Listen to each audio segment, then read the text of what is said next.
আসসালামু আলাইকুম প্রিয় শিক্ষার্থীবৃন্দ, আশা করি তোমরা সবাই ভালো আছো। স্বল্প মধ্যমেয়াদী অর্থায়ন চ্যাপ্টার থেকে স্বল্পমেয়াদী অর্থায়নের তিনটি ব্যয় ইতিমধ্যে নির্ণয় করেছি। একটি হলো ব্যবসায় ঋণের ব্যয়, আরেকটি ব্যাংক ঋণের ব্যয়, সর্বশেষ বাণিজ্যিক পত্রের ব্যয়। আজকে এমন একটি অঙ্ক করব যে অঙ্ক থেকে এই তিনটি ব্যয় নির্ণয় করতে পারবো, সেরকম একটি উদাহরণ আমি তৈরি করেছি। উদাহরণটি হলো যে জিসান তার কোম্পানিতে অর্থায়নের উৎস নিয়ে পর্যালোচনা করছেন। তার হাতে তিনটি বিকল্প উৎস রয়েছে, যথা 1 নম্বর হলো তিনি 15% সুদে 50 লক্ষ টাকা ব্যাংক ঋণ নিতে পারেন, যেখানে ক্ষতিপূরণ উদ্বৃত্ত 14% এবং সুদ অগ্রিম কর্তন করা হবে। এটি একটি উৎস। দ্বিতীয় উৎস যেটি, তিনি 2/20 নিট 60 শর্তে ব্যবসায় ঋণ গ্রহণ করতে পারেন। তৃতীয়টি হলো 55 লক্ষ টাকার বাণিজ্যিক কাগজ বিক্রয় করতে পারেন, যার মেয়াদ হবে 6 মাস এবং বিক্রয় মূল্য হবে 50 লক্ষ টাকা। এরকম একটি উদ্দীপক থেকে গতে প্রশ্ন হয়েছে উদ্দীপকে বর্ণিত ব্যাংক ঋণের ব্যয় নির্ণয় করো। আর সর্বশেষ কোশ্চেন, অর্থায়নের কোন উৎসটি গ্রহণ করা উচিত বলে তুমি মনে করো। এখানে তিনটি উৎস রয়েছে, তাহলে ঘতে গিয়ে অবশ্যই মন্তব্য লেখার জন্য তিনটি উৎসরই ব্যয় নির্ণয় করে নিয়ে তারপরে মন্তব্য লিখতে হবে। আর গড় জন্য শুধু এখানে একটি উৎসের ব্যয় নির্ণয় করতে বলেছে, সেটি আমরা প্রথমে নির্ণয় করব। সেটি হলো যে ব্যাংক ঋণের ব্যয়। এখন এই ব্যাংক ঋণের ব্যয় নির্ণয় করতে গিয়ে তাহলে আমরা গতে সমাধান করি। আমরা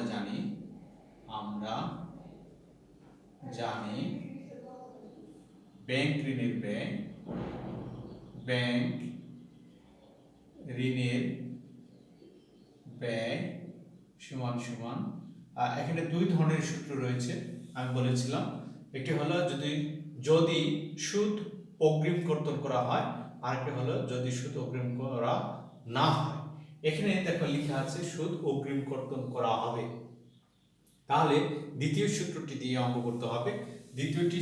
দ্বিতীয় সূত্রটি ছিল এরকম যে সুদের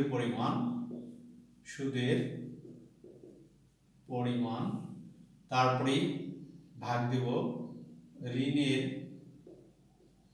ঋণের পরিমাণ মাইনাস ক্ষতিপূরণ উদ্বৃত্ত মাইনাস সুদের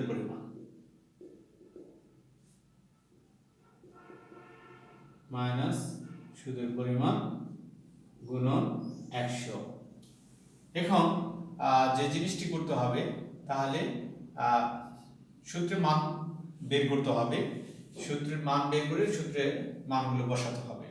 আর আমি এই সাইডে সূত্রের মান বের করে দেখাচ্ছি। এখানে প্রথমে ঋণের পরিমাণ আনতে হবে। ঋণের পরিমাণ কত? ব্যাংক ঋণটা রয়েছে 50 লক্ষ টাকা। ব্যাংক ঋণ 50 লাখ। ঋণের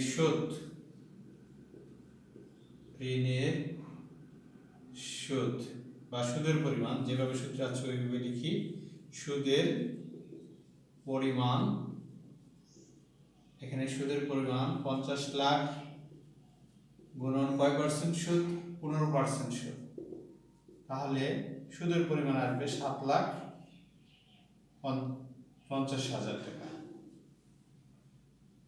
ক্ষতিপূরণ উদ্বৃত্ত, এরপর সূত্র রয়েছে ক্ষতিপূরণ উদ্বৃত্ত 50 লাখের উপর কয় পার্সেন্ট ক্ষতিপূরণ উদ্বৃত্ত? 14%। তাহলে 14% এখানে আসবে 5,4,70 7 লাখ। আর সূত্র লাগে এখন কি? ঋণের পরিমাণ, ক্ষতিপূরণ উদ্বৃত্ত, সুদের পরিমাণ সবই আমরা পেয়েছি।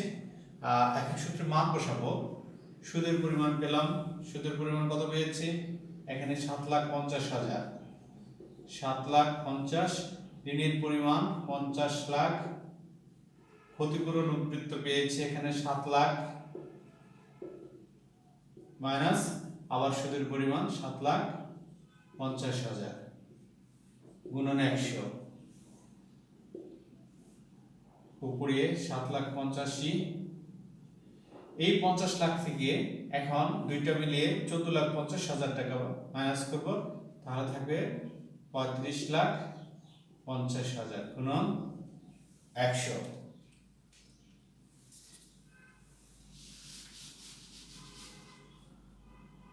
আমি উপরের অংশটা মুছে উপরে লিখছি।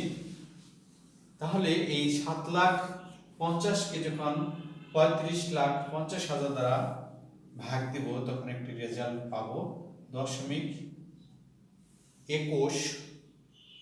এখানে 21 13 গুণন 100 সমান সমান 21.13%।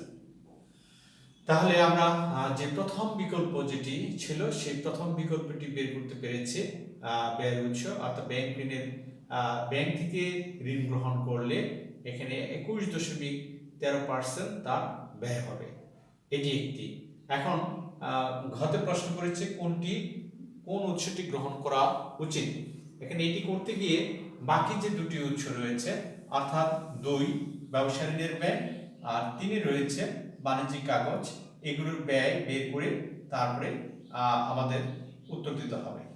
তাহলে মন্তব্য লিখতে হবে, অর্থাৎ আমরা তাহলে বিকল্প 1 এর উত্তর এখানে একটু লিখে রাখি, পেলাম 21.13% একটা পেয়েছি। এখন বাকিগুলো আমি পর্যায়ক্রমে এখন আবার সেগুলো বের করে দেখাবো। তাহলে প্রথমেই আসি বিকল্প 2। বিকল্প 2 রয়েছে ব্যবসা ঋণের ব্যয়। বিকল্প 2 এ এখন আমরা লিখবো, আমরা জানি ব্যবসায়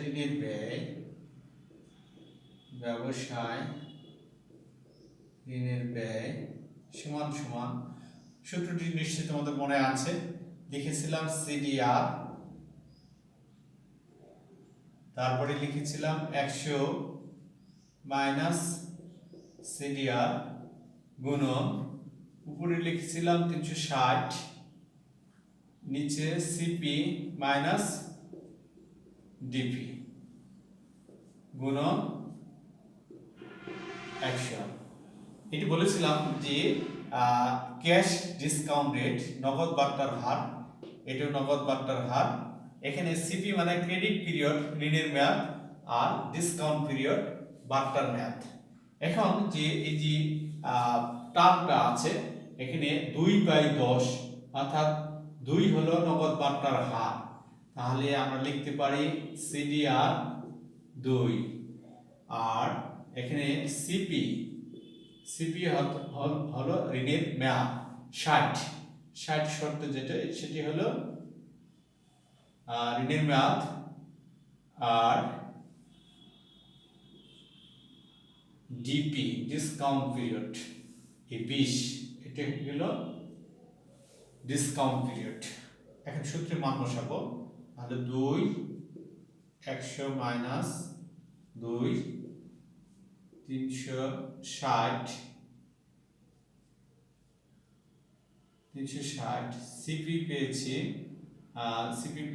এখানে 60 মাইনাস ডিপি পেয়েছি 20 গুণন 100, তাহলে 2 98 360 এখানে থাকে 40 গুণন 100, আর 2 কে 98 দ্বারা ভাগ দেব আর 360 কে 40 দ্বারা ভাগ দেব। তাহলে 2 কে 98 দ্বারা যখন ভাগ দিচ্ছি তখন রেজাল্ট পাচ্ছি এখানে 0.0204 গুণন এই 00 কাটা 4 9 36 গুণন 100। ফার্স্ট ব্র্যাকেটে গুণ দিলে পরে এখন যে রেজাল্টটুকু পাচ্ছি সেটা হলো 1836 গুণন 100 অর্থাৎ 1836। তাহলে আস্তে আস্তে 18.36%। তাহলে দ্বিতীয়টি আমরা উত্তর পেয়েছি 18.36%। একই রকম করে লিখি 18.36%। আমরা তিনটি বিকল্পের মধ্যে দুটি বিকল্পের ব্যয় বের করতে পেরেছি। সর্বশেষ এখন রয়েছে সেটি হলো বাণিজ্যিক কাগজ বা বাণিজ্যিক পত্রের ব্যয়, যেটি এর পূর্ববর্তী ক্লাসে শত আমি তোমাদেরকে দেখিয়েছি। 3 নম্বরে দেখো এখানে লেখা আছে 55 লক্ষ টাকার বাণিজ্যিক কাগজ বিক্রয় করতে পারেন যার মেয়াদ 6 মাস এবং বিক্রয় মূল্য 50 লক্ষ টাকা। তাহলে নিশ্চয়ই তোমাদের মনে আছে যে বাণিজ্যিক পত্রের ব্যয়ের যে সূত্রটি রয়েছে সেই একটি সূত্র মাত্র, সেটি এখন লিখব যে বাণিজ্যিক পত্রের ব্যয় সমান সমান লিখেছিলাম লিখিত মূল্য মাইনাস বিক্রয় মূল্য ভাগ নিট বিক্রয় মূল্য গুণন 360 আর এখানে আছে মেয়াদ। এখন লিখিত মূল্য দেখো কত দেওয়া আছে।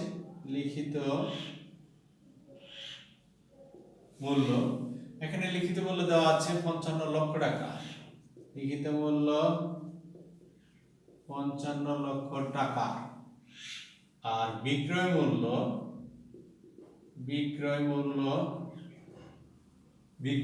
মূল্য দেওয়া আছে 50 লক্ষ টাকা।